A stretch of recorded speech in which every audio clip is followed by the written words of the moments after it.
Widodo Traveler. Kali ini saya akan membahas sejarah masuknya Islam ke Indonesia dan perkembangannya. Indonesia merupakan negara dengan mayoritas penduduk beragama Islam. Oleh karena itu, saya akan membagikan beberapa versi agama Islam masuk ke Indonesia, dari pedagang Arab, kedua Gujarat Hindia sampai Persia. Berikut penjelasannya. Pada abad 7 Masehi, sejarawan meyakini agama ini dibawa oleh para pedagang Muslim dari Arab yang ke tanah air. Dari naskah Cina kuno menyebutkan ada sekelompok orang Arab yang bermukim di pesisir barat Pulau Sumatera pada 625 Masehi. Pada saat itu, Indonesia masih kawasan agama Buddha.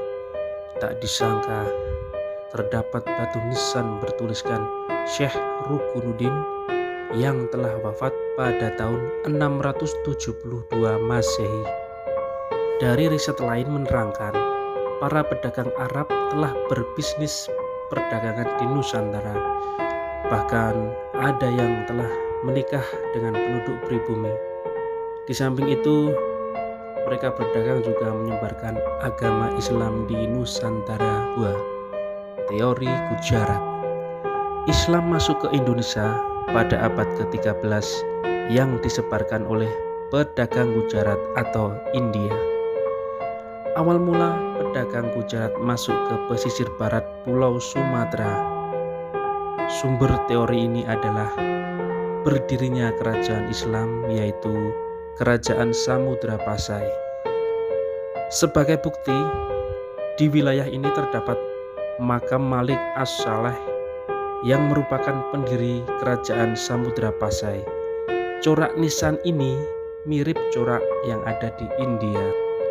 Teori Persia atau kalau sekarang negara Iran.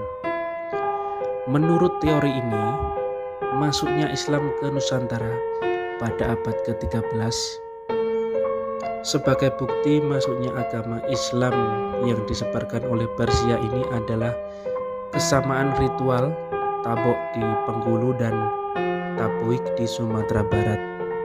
Para sejarawan juga meyakini hikayat Melayu, Aceh hingga suku Jawa itu berasal dari pedagang Persia. Sementara aliran Islam yang telah berkembang pesat di negeri kita ini adalah Sunni. Walaupun ada beberapa pihak yang menyebut aliran bangsa Persia ini adalah Syiah. Mohon koreksi ya pemirsa, bila terdapat kesalahan tulis di kolom komentar di bawah ini ya. Teori Cina. Pada masa dinasti Tang sekitar tahun 618 sampai 905 Masehi, terdapat panglima muslim Cina bernama Sa'ad bin Waqqas yang berasal dari Madinah. Dipercaya pembawa ajaran Islam ke Nusantara. Sumber lain juga menyebutkan mereka ini bermukim di Sumatera Selatan pada 879 Masehi. Sumber lain meyakini bangsa Cina membawa ajaran Islam Nusantara hingga lahirnya Kerajaan Demak, kerajaan Islam pertama di Demak.